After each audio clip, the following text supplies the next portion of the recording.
Humans digest fear before they digest food. I believe that statement was a translation error.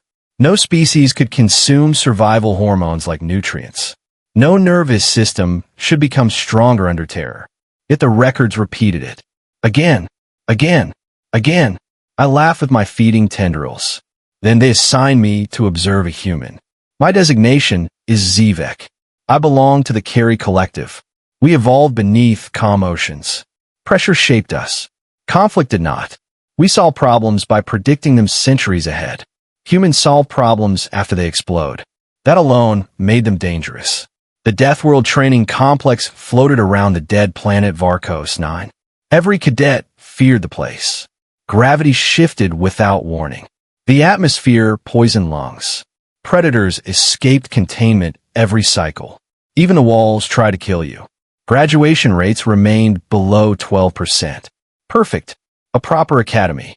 My assignment seemed simple. Observe Human Cadet Elias Ward. Determine why Earth insisted on sending only one representative. I expected arrogance. Deathworld species often confuse recklessness with courage. Humans were probably the same. When Elias arrived, I immediately confirmed my theory. He smiled. Everyone else studied emergency maps. He looked at the cafeteria. Everyone checked evacuation routes. He asked where lunch was served. Ridiculous. Primitive minds always prioritize feeding. My report reflected that conclusion. The instructors gathered every species inside Assembly Hall 7. Over 400 cadets. Silence. The commandant entered. Even I felt my inner membranes tighten. Commander Vrass. 8 eyes. Metal claws. Veteran of the Molten Front. His voice echoed across the chamber. Everything here wants you dead. Nobody moved. If you survive 1 week, you may earn the privilege of surviving another. Correct. Efficient. Logical. The lights turned crimson. Training began immediately. The floor vanished. Half the room dropped into darkness. Gravity changed direction. Bodies slammed into walls. Ceilings became floors. Several cadets screamed. I wrapped my limbs around a support beam exactly as protocol demanded. The human, he laughed. Actually laughed. Impossible. Fear causes coordination failure. That is universal biology. He should have panicked. Instead, he pushed away from the wall, used the changing gravity, rolled through open space, landed on both feet. Pure luck. Obviously. I recorded that explanation. The alarm stopped. The room stabilized. Commander Vrass pointed toward a massive blast door. Run. Nothing else. 400 cadets obeyed. The corridor stretched for kilometers. Heat blasted from hidden vents. Cold followed instantly. Acid rained from ceiling pipes. The course adapted every second. Cadets collapsed everywhere. One reptilian recruit froze solid. A silicon giant shattered after thermal shock. The human, he kept jogging. Not sprinting. Not struggling. Jogging. His breathing remained steady. Sweat covered his face. He appeared comfortable. Absurd. Humans simply disguise pain better than civilized species. That had to be the answer. Hours passed. The corridor never ended. Energy reserves vanished. My muscles trembled. The academy drones carried unconscious bodies away. No one asked where. No one wanted to know. Finally, we reached the checkpoint. Only 187 cadets remained standing. Less than half. Commander Vrass nodded once. Acceptable. Acceptable? Entire civilizations would declare mourning after losses like these. Humans probably lacked proper emotional development. That explained everything. Then lunch arrived. Metal trays. Protein bricks. Hydration gel. Everyone collapsed beside their meals. No one ate. Exhaustion suppressed hunger. An intelligent body's final defense. The human picked up his tray, sat beneath a damaged ventilation fan, started eating. Not quickly. Not desperately. Calmly. He even hummed. I stared. Several instructors stared. Commander Vrass stared. Nobody spoke. The human noticed. You aren't eating? Silence answered him. He shrugged, finished half his meal, drank water, then stood before anyone else recovered. Clearly, humans waste energy through meaningless movement. Another report filed. Another logical explanation. The The second trial began without warning. Artificial night consumed the facility. Every light disappeared. Every sensor failed. Only emergency heartbeat monitors remained active. Mine accelerated. Predators. I smelled them first. Wet fur. Blood. Electric saliva. Shadow stalkers. Native to Varkos. They hunted by detecting hesitation. Movement attracted them. Fear fed them. The instructors released 12. Completely unnecessary. One was enough. A scream echoed somewhere ahead. Then another. Then silence. Cadets stopped moving. Exactly as survival manuals recommended. Stillness reduced detection probability. The human did the opposite. He walked. Slowly. Directly toward the screams. Idiot. Predators always prioritize approaching targets. His species clearly lacked instinct. I followed from a safe distance, only to witness something impossible. A shadow stalker stood over an injured insectoid cadet. Its claws pierced armor. Acid drooled across the floor. The cadet could barely breathe. The human didn't attack. He picked up a loose metal pipe. Hit the wall. Clang. Clang. Clang. The predator turned. Toward him. Complete stupidity. He deliberately became prey. I almost admired such magnificent ignorance. The beast charged. Its speed blurred reality. The human ran. Not away. Sideways. The corridors twisted unpredictably. The predator followed. They vanished around a corner. Seconds later, another roar. Then silence. I approached carefully. The corridor was empty. No predator. No human. Just claw marks across the walls. Blood. But whose? Humans bleed constantly. Perhaps it finally died. Reasonable conclusion. The rescue drones collected the wounded cadet. Training continued. Exactly 3 hours later, the human returned, covered in scratches. Uniform torn apart. Holding the cafeteria spoon he had somehow kept since lunch. Still alive. No predator behind him. Commander Vrass narrowed all 8 eyes. What happened? The human shrugged. It got lost. Impossible. Apex predators never become lost, especially while chasing prey. The human either lied, or reality itself had surrendered. I rejected both possibilities. Instead, I concluded humans possessed unusually confusing body language. Yes, that seemed scientific. The next morning, casualty numbers appeared. 400 arrivals. 123 remaining. Nearly 70% eliminated. The Academy called it normal. Humans probably called it vacation. Morning briefing lasted 30 seconds.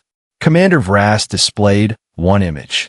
A mountain, black stone, lightning, poison clouds, the summit. Nothing else. No maps, no equipment, no instructions. We were expected to climb. The first steps shattered confidence. Gravity increased with altitude. Every meter became heavier. My limbs burned. My vision blurred. Cadets collapsed one after another. Some simply sat down. None stood again. The mountain chose them. The human kept climbing. He never rushed. Never complained. Every exhausted recruit he passed received the same question. You okay? Meaningless words. Obviously they were not okay. Humans waste oxygen through pointless vocal rituals. Yet something strange happened. Some cadets stood again. Not because their bodies healed. Because someone had asked. Illogical. Emotion cannot restore muscle function. The universe does not reward kindness. That is fantasy. Still, they climbed, including me. Hours later the storm arrived. Lightning struck stone. The mountain shook. Huge boulders crashed downward. Cadets scattered. Formation dissolved. Chaos spread. I saw the human look upward, smile, and tighten the straps on his backpack. For the first time, I felt something beyond fear. I wondered if humans didn't survive Deathworlds. I wondered if Deathworlds survive humans. The mountain screamed before anyone did. Stone split beneath my lower limbs. Gravity doubled. Half the remaining cadets slid backward. The poisonous storm swallowed them. No rescue drones appeared. No alarm sounded. The Academy watched. It always watched. I searched for the human. Elias Ward was still climbing. Not faster. Not slower. Exactly the same pace. Humans repeated patterns. That was my newest conclusion. No matter the danger, they refused to change. predictable, primitive, safe. I believed I finally understood them. I was wrong. Commander Vrass's voice thundered across hidden speakers. Final ascent begins now. The mountain exploded. Entire cliffs detached. Bridges collapsed. Paths disappeared. The summit was no longer connected to the trail. Cadets froze. There was nowhere to go. The instructors had finally admitted defeat. This was the true lesson. Accept death. Even I prepared for it. The human looked at the gap, then looked at the sky, then smiled. Again. I hated that smile. It always meant my understanding of reality was about to fail. He removed his backpack, placed it on the ground, walked several steps backward. Why retreat? There was no escape behind us. Several cadets copied him. They also stepped backward. Cowards. Humans always fled before impossible obstacles. I noted the pattern. Then Elias started running toward the broken cliff. Faster, faster, faster. No, someone screamed. He jumped straight into empty air. Every species watched. No creature survives that distance. No muscles generate such force. He should have fallen. Instead, he landed, barely. His fingers caught the opposite ledge. His entire body swung above the abyss. Stone cracked beneath him. For one impossible second, gravity almost won. Then the human laughed. Actually laughed. He pulled himself onto the cliff, turned around, and shouted only 3 words. Your turn. Move. Insanity spreads faster than disease. One cadet jumped, then another, then another. Some failed, some succeeded. The impossible became a bridge built from courage. I remained frozen. Humans had clearly evolved defective fear glands. That explained everything, or so I desperately wanted to believe. A boulder struck beside me. The ledge shattered. I fell. Wind screamed past my sensory membranes. Below waited poison clouds. Certain death. I calculated impact. 3 seconds. 2. 1. A hand caught my upper limb. Impossible. Humans were too small. Too weak. Too late. Yet Elias held me. His muscles trembled. Blood ran from his arms. He should have released me. Every logical creature would. Saving me endangered himself. No evolutionary model supported such behavior. Grab the rock. That was all he said. I obeyed. Together we climbed back onto the cliff. I could not process what had happened. Humans preserve themselves above all else. That had been the pattern. Eat. Smile. Survive. Yet he had risked everything. For me, my conclusions collapsed. The summit stood only a few hundred meters away. The storm intensified. Lightning struck every few seconds. Gravity felt unbearable. Each step became torture. Cadets dropped continuously. The human still asked every exhausted survivor, "You okay?" Nobody answered anymore. Still he asked, "Why?" Words changed nothing. Or so I believed. Then I noticed something. Whenever someone heard his voice, they took one more step. Only one. Then another. Then another. Perhaps humans emitted hidden chemical signals. Yes. That explained it. Surely, the summit platform finally appeared. Commander Vrass waited alone. No celebration. No applause. Only silence. 31 cadets reached the top. From 400, the commander studied every survivor. Then his eyes settled on Elias. You carried 3 cadets. Yes. You surrendered water. Yes. You delayed yourself repeatedly. Yes. You understand that lowered your survival probability? The human nodded. It did. Why? A long silence followed. The storm roared behind us. Finally, Elias answered. Because if I'm the only one who survives, then I failed. Every instructor became motionless. Even the wind seemed quieter. I searched for deception. There was none. He believed those words. Commander Vrass slowly removed one metal claw. An ancient military gesture. Respect. I hoped you were merely reckless. I was mistaken. For the first time since training began, Commander Vrass bowed. Not deeply, only slightly. To a human. The academy doors opened. I assumed graduation had arrived. Wrong again. Commander Vrass spoke quietly. The training is over. Relief spread through the survivors. Then he continued. The examination begins. Confusion rippled through the ranks. The mountain shook again. Not naturally. Artificially. Hidden walls collapsed around the summit. Massive armored machines emerged from underground. Combat mechs. Each carried enough weapons to erase cities. Targeting systems locked onto us. This was execution, not training. Commander Vrass looked directly at Elias. The galaxy fears Deathworld species. It especially fears humans. We needed proof. Would you sacrifice others to survive? At last, I understood. Everything before this had been bait. Every trap, every predator, every impossible climb. They had searched for the monster everyone claimed humans were. The machines charged their weapons. No survivor could escape. Not even a human. I waited for Elias to run, to hide, to protect himself.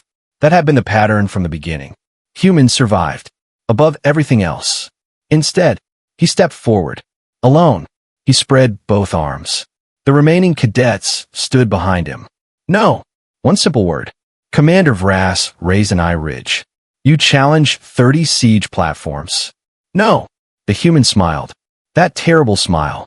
I'm protecting 30 friends. Friends? Training partners. Competitors. Strangers. My species required decades before using such a word. Humans used it after 1 week of suffering.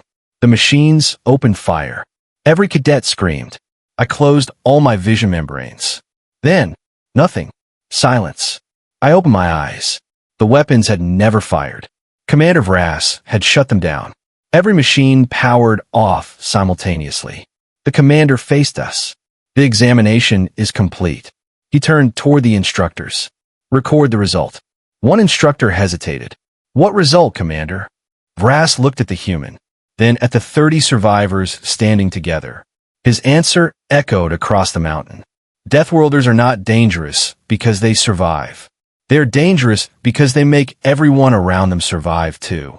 No one spoke, not even Elias. As the evacuation shuttle lifted away from Varkos 9, I watched the human open another meal tray. He smiled. He offered me half his lunch. Every instinct in my body warned me to refuse. Instead, I accepted. I still do not understand humans. Perhaps no species ever will. But I no longer believe humans digest fear before food.